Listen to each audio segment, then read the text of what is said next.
자, 다음의 밸런스는 컴피티션하고 코퍼레이션입니다. 그러니까 게임에서는 경쟁을 하기도 하고 협력을 하기도 하죠. 그래서 우리가 그 인류 그 뭐죠? 진화 심리학적으로 얘기해서 우리가 지금 인류가 나타난 지 100만 년 정도 된다는데 95만 년은 수렵 채취를 하고 살았고 5만 년이 이제 좀 문명 시대에 사는데 우리는 그러면 대개 습성을 갖고 있는 건 95만 년 동안 형성된 그런 습성을 갖고 있습니다. 근데 거기에서 보면은 인류가 생존하기 위해서 두 가지를 다 했어야지 되는 거죠. 컴피티션도 해야 되고 코퍼레이션도 해야지 되고. 그래서 컴피티션하고 코퍼레이션을 우리가 게임에서 할 때 즐거운 이유는 그 우리의 어떤 몸이 거기에 맞춰져 있기 때문입니다. 우리가 본능적으로 컴피티션을 많이 하고 코퍼레이션을 해서 살아왔기 때문입니다. 그래서 여기 그림에 나온 것처럼 맘모스를 우리가 공동 우리 마을 그 어떤 부족이 점다 해갖고 먹을 걸 하려면 그 여기 있는 맘모스를 같이 협력해갖고 그거를 잘 잡을 수 있어야 되죠. 그걸 뭐 약 올리고 도망가는 사람도 있고 칼로 찌르는 사람도 있고 하여튼 여러 가지 역할을 해야지 되겠습니다. 그래서 게임에서도 그런 것들이 동시에 존재하죠. 그죠? 경쟁하고 협력을 다 필요로 하는 그런 게임들이 존재합니다. 여기 나오는 이제 모바 게임들이 대부분 그렇죠. 어떤 아레나가 있고 거기에 양쪽 팀이 나눠져 갖고 이 팀들 간에는 경쟁을 하게 되고 같은 팀 내에서는 협력을 하게 되는 거죠. 그것이 MMO이든 아니면 모바이든 똑같이 그렇습니다. MMO에서도 마찬가지로 어떤 팀에 각각의 역할이 있어갖고 그 대적을 물리치게 되는 그런 것들에서도 그렇고 모바에서도 마찬가지로 협력을 하면서도 경쟁을 해야 됩니다.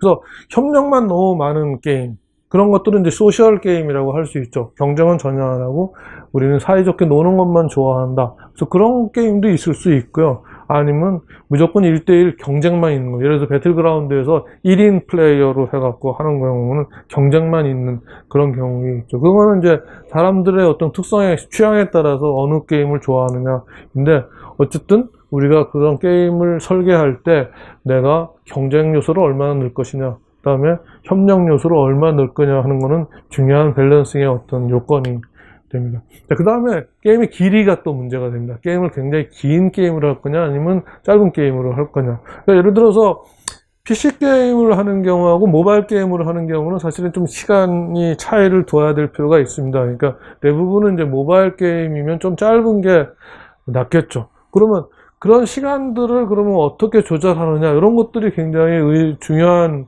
것들이 됩니다. 그러니까 예를 들어서 미네토어라는 게임, 그게 나중에 하일로로 바뀐 그런 게임인데 그 게임은 약 20분 정도 지나면은 아마겟돈이라는 페이스로 넘어가고 막 무조건 전부 다 모여서 싸우게 되는 그런 식으로 해서 게임 오버가 되는 경우가 있고요.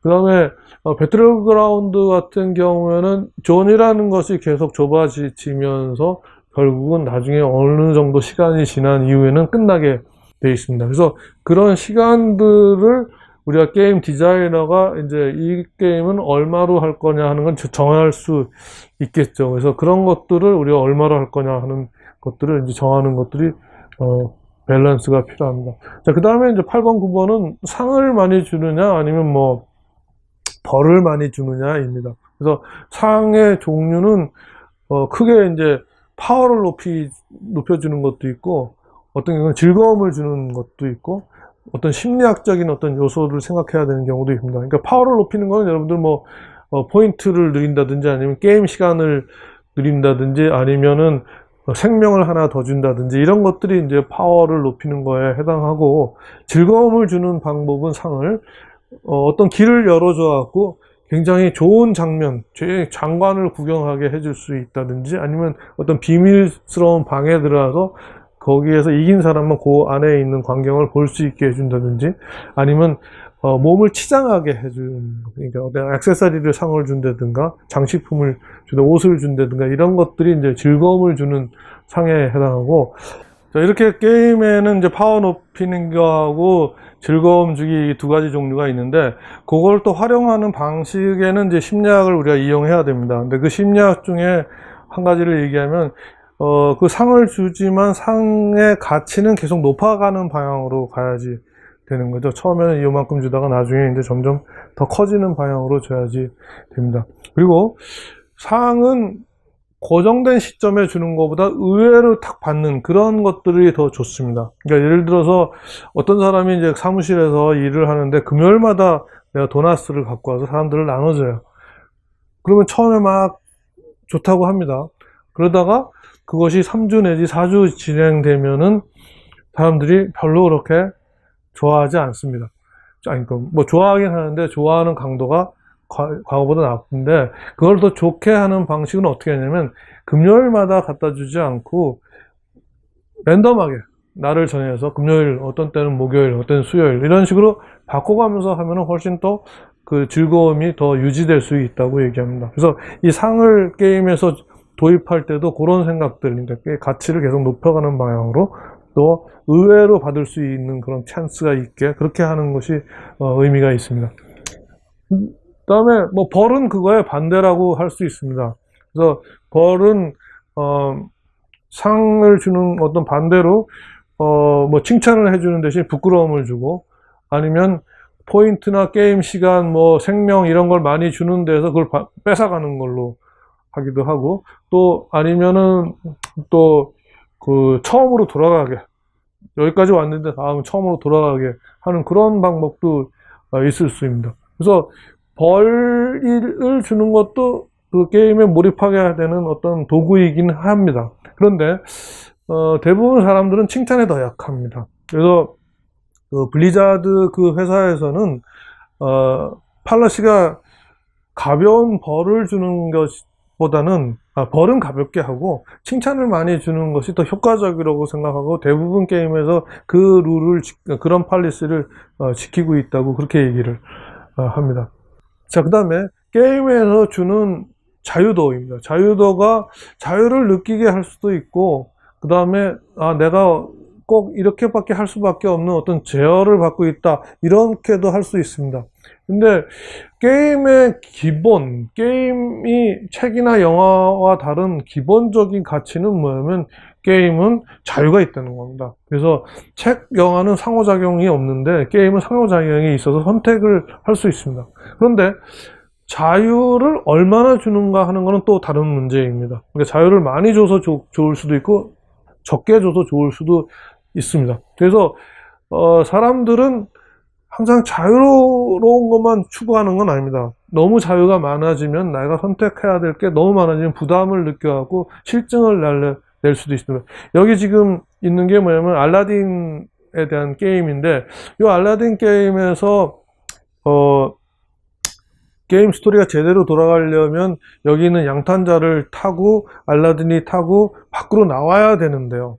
그거를 알라딘을 자유 상태로 놔두면은 알라딘은 그걸 하지 않습니다. 막 뭐 다른 것도 짚고 뭐 이렇기 때문에 자유로운 상태에서 카펫을 타고 밖으로 나올 가능성은 거의 없게 됩니다. 그러면 게임이 루스해질 수 있죠. 그러니까 이럴 경우에는 그 알라딘이 카펫을 타도록 뭔가 유도를 해야지 되는데, 거기서 텍스트로 카펫을 타야 된다 이러면 또 게임이 재미없는 거고, 자연스럽게 어떻게 카펫을 타게 되는 그런 동작이 일어날 수 있도록 하는 것이 굉장히 게임 디자이너로서 중요하게 할 일 중에 하나입니다. 자, 그리고 게임이 간단할 수도 있고 복잡할 수도 있습니다. 그래서 간단한 거에 대해서는 간단한 걸 칭찬할 때는 굉장히 우아하게 간단하네요.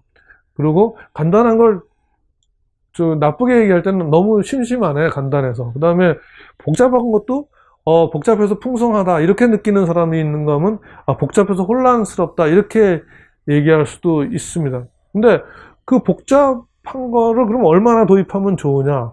근데 그 복잡한 것이 그냥 할 수 없이 이 게임은 할 수 없이 복잡한 것들도 있을 수 있어요. 예를 들어서 역사 게임, 역사 기반 게임이라 그러면 그 역사를 이해하는 하는 것까지는 여러분들이 충분히 알아야지 되기 때문에 그 정도까지 복잡도는 인정할 수밖에 없습니다. 그런데 바둑게임 같은 경우는 복잡도는 굉장히 없는 게임인데 거기서 새로운 복잡도가 만들어집니다, 스스로. 그러니까 예를 들어 더 가면서 그것이 돌의 배치에 따라서 복잡도가 점점 커지기 때문에 이런 것들은 굉장히 우아한 게임에 속합니다. 그러니까 간단한 룰이지만 굉장히 그 복잡도는 굉장히 복잡해질 수 있는. 그러니까 여러분들 여기 나와 있지만 지금 이게 전부 다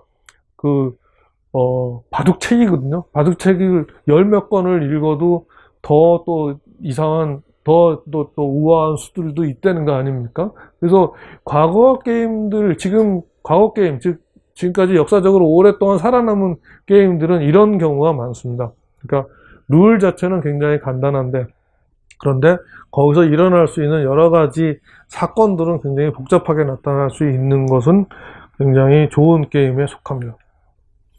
자, 마지막으로는 이제 게임에서 디테일을 많이 줄 것이냐, 아니면 그 사람의 상상력으로 할 것이냐, 이런 문제가 있습니다. 그러니까 디테일을 주면 굉장히 이게 자세하고 설명을 잘해줬기 때문에 굉장히 좋다, 이렇게 느끼는 사람도 있지만, 내가 할 어떤 역할이 없다고 생각해서 사람들이 실증을 낼 수 있습니다. 그러니까 예를 들자면은 만화의 캐릭터에서, 만화에서 대부분 만화 주인공들은 얼굴을 심플하게 그립니다. 두리뭉실하게 그려서 사람들이 자기 얼굴도 거기다가 자기 투입할 수 있도록, 그러니까 감정이입이 가능할 수 있어야 됩니다. 근데 너무 자세하게 자세하게 잘생기게 그려 놓으면 사람들은 거기에 감정이입을 할 수가 없을 수 있습니다.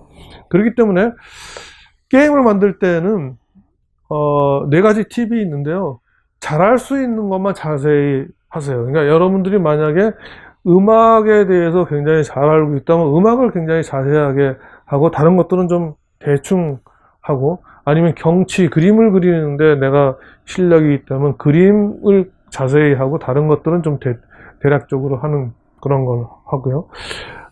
그 다음에 두 번째 팁으로는 약간의 디테일은 주는 것이 상상력을 자극할 수 있습니다. 예를 들자면 체스 같은 경우에는 말들이 좀 모양들이 있잖아요. 킹은 킹 모양이 있고, 그 다음에 말은 말 모양이 있고, 성은 성 모양이 있고, 그 약간의 그런 디테일을 줌으로써 상상력이 더 커질 수도 있습니다.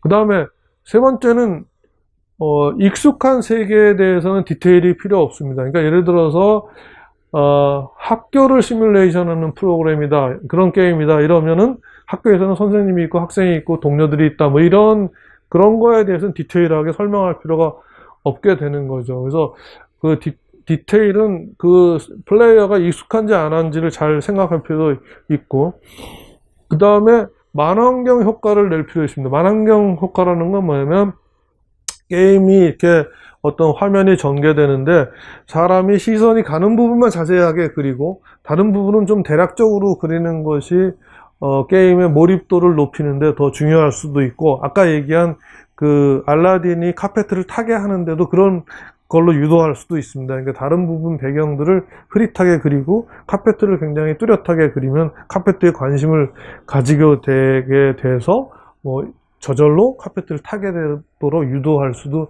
있습니다. 그래서 디테일과 상상력을 유도하는 것을 적절히 잘 배합하는 것이 우리가 게임을 디자인하는 데서 굉장히 중요한 요소가 됩니다.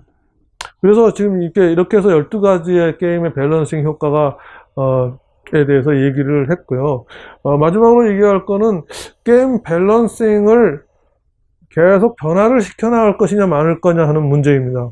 그래서 지금 게임 디자이너의 꿈은 뭐냐면 플레이어 스킬에 따라서 저절로 스킬이 같이 올라가는 그런 게임들을 만드는 게 플레이어들의 꿈입니다. 그래서 어려우면 더 어려운 그런, 그러니까 스킬이 더 높아지면 더 어렵게 만들어지고 뭐 이런 식으로 하는 게